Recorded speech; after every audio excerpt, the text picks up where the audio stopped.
নমস্কাৰ আমাৰ চেনেলৰ এনে এটি ভিডিঅ'ৰ মাজলৈ পুনৰবাৰ স্বাগতম জনাইছোঁ। আজিৰ ভিডিঅ'টোত আমি পুলিচ কনষ্টেবলৰ কিছুমান পদৰ ওপৰত আলোচনা কৰিম, যিখিনি পদৰ বাবে 28 জুলাই 2024 অৰ্থাৎ অহা সপ্তাহৰ পৰা আৰম্ভ হ'ব এপ্লাই। গতিকে সেই পদখিনিৰ ওপৰত আলোচনা কৰিম, কিমান পদ আছে বা এডুকেশ্যন কোৱালিফিকেশ্যন কিমান লাগে, আটাইখিনি কথা আমি এই ভিডিঅ'টোত আলোচনা কৰিম। তো চেনেলটিলৈ যদি প্ৰথমবাৰৰ বাবে আহিছে ভিডিঅ'টোত এটা লাইক কৰি চেনেলটি ছাবস্ক্ৰাইব কৰিব এনেধৰণৰ ইনফৰমেশ্যনসমূহ খুব আগতীয়াকৈ পাবৰ বাবে। তো প্ৰথমতে ভিডিঅ'টো আৰম্ভ কৰাৰ আগতে এটা কথা ক'ব বিচাৰিছোঁ, মোৰ যিখিনি আগৰ ভিডিঅ'ত কমেণ্ট আহিছিল, কেইটামান কমেণ্ট কৰিছিল কেইজনমান কেণ্ডিডেটে, যিখিনি 2025ৰ বাবে নতুন ৰিক্ৰুইটমেণ্ট আহি আছে, সেই ৰিক্ৰুইটমেণ্টখিনি যিখিনি অনলাইন হ'ব, সেই অনলাইনখিনি কেতিয়া হ'ব বা অনলাইনখিনি হ'লে খবৰ দিবলৈ গৈ আছে তেওঁলোকে।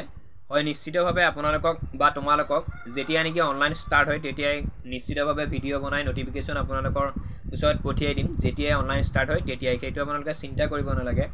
কোনোবাই কিবা কৈছিল, যিখিনি জল জীৱন আঁচনিৰ পদৰ কথা কৈ আছিল অসম চৰকাৰে বা ভিডিঅ' বনাই দিছিলে, সেই পদখিনিৰ কথা কি হ'ল বুলি।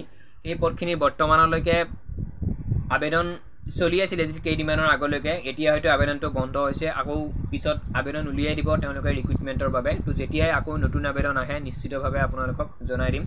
চেনেলটিৰ লগত মাত্ৰ জড়িত হৈ থাকিব, চেনেলটি ছাবস্ক্ৰাইব কৰি ল'ব। তো আজিৰ ভিডিঅ'টো আৰম্ভ কৰিছোঁ। প্ৰথমতে পোষ্ট আহিছে, যিখিনি পুলিচ কনষ্টেবলৰ পোষ্ট হয় সেইখিনি ITBP 2024 ITBPৰ ফালৰ পৰা পোষ্ট আহিছে। পোষ্ট নেম আছে কনষ্টেবল চাফাই কৰ্মচাৰী বাৰবাৰ আৰু গাৰ্ডেনাৰ্ছৰ পোষ্ট। গতিকে এই পদখিনিৰ বাবে যিসকলে আগ্ৰহী তেওঁলোকে আবেদন কৰিব পাৰিব। তো এপ্লাই মোড হ'ব অনলাইন, সেইটো আপোনালোকে জানে।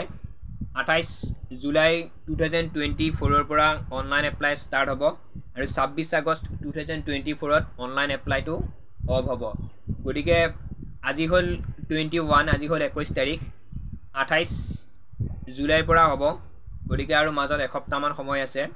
যিসকলে এই পদখিনিৰ বাবে আগ্ৰহী চাফাই কৰ্মচাৰী বাৰবাৰ আৰু গাৰ্ডেনাৰ্ছৰ বাবে তেওঁলোকে আবেদন কৰিব পাৰিব 28 জুলাইৰ পৰা। সেইটো অকণমান গুৰুত্ব দিব। এডুকেশ্যন কোৱালিফিকেশ্যনত আহিছোঁ, 10 পাছ লাগিব। লগতে যিখিনি গাৰ্ডেনাৰ্ছৰ বাবে এপ্লাই কৰিব তেওঁলোকৰ 2 বছৰ এক্সপিৰিয়েঞ্চ থাকিব লাগিব। আৰু যিখিনি বাকী কনষ্টেবলৰ পোষ্ট আছে বা চাফাই কৰ্মচাৰী আছে বাৰবাৰ আছে, সেইখিনিৰ বাবে কেৱল 10 পাছ হ'লেই হ'ব। কিন্তু যিখিনি গাৰ্ডেনাৰ্ছৰ পোষ্ট আছে সেইখিনি 2 ইয়াৰ্ছ এক্সপিৰিয়েঞ্চেছ বিচাৰিছে, তেওঁলোকে চাৰ্টিফিকেট বিচাৰিছে। তাৰ নেক্সট এইজত আহিছোঁ, কনষ্টেবল চাফাই কৰ্মচাৰী আৰু বাৰবাৰৰ বাবে 18ৰ পৰা 25 বছৰ হ'ব লাগিব।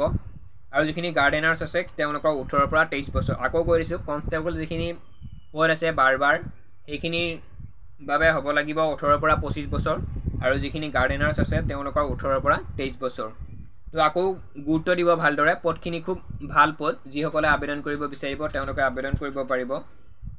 টোটেল ভেকেঞ্চি কিমান আছে সেইখিনি কৈ দিছোঁ মই। চাফাই কৰ্মচাৰীৰ বাবে আছে 101টা পদ, তাৰপিছত কনষ্টেবল বাৰবাৰৰ বাবে আছে 5টা পদ আৰু গাৰ্ডেনাৰ্ছৰ বাবে আছে 37টা পদ। টোটেল পদ হৈছে 143টা পদ। এই পদখিনিৰ বাবে 28 জুলাই 2024ৰ পৰা অনলাইন এপ্লাই আৰম্ভ হ'ব। লগতে ক্ল'জ ডেট হৈছে, অৰ্থাৎ সেই ছাইটটো অফ হৈ যাব 26 আগষ্ট। গতিকে যিসকলে ইচ্ছুক তেওঁলোকে 26 আগষ্টৰ আগত এই পদখিনিৰ বাবে আবেদন কৰিব পাৰিব। তাৰ নেক্সট যিটো পে'মেণ্ট মোড হয়, পইচাৰ যিটো দিব লাগে অনলাইন আজিকালি, সেইটো পে'মেণ্ট মোড অনলাইন হ'ব। অনলাইন পে'মেণ্ট কৰিব লাগিব। জেনেৰেল OBC MOBCয়ে পে'মেণ্ট কাটিব লাগিব 100 টকা। তাৰ আৰু বাকীখিনি যিখিনি ST SC EWS আছে তেওঁলোকৰ কোনো ধৰণৰ পইচা কাটিব নালাগে। আৰু যিখিনি জেনেৰেলৰো ফিমেল আছে বা ST SC MOBC OBC যিখিনি ফিমেল আছে তেওঁলোকে কোনো ধৰণৰ পইচা দিব নালাগে।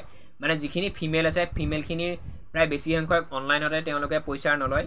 কিন্তু জেনেৰেল OBC আৰু MOBCৰ তেওঁলোকৰ যিখিনি মেইল আছে সেই মেইলখিনিৰ পৰা 100 টকাকৈ তেওঁলোকে বিচাৰিছে, 100 টকাকৈ আপোনালোকে ড্ৰাফ্ট কাটিব লাগিব। তো যিখিনি মূল কথা ভিডিঅ'টোৰ এইখিনি আছিল। যিসকলে ITBPৰ বাবে আগ্ৰহী, 2024 এইটো ডাঙৰ এটা ৰিক্ৰুইটমেণ্ট হ'ব।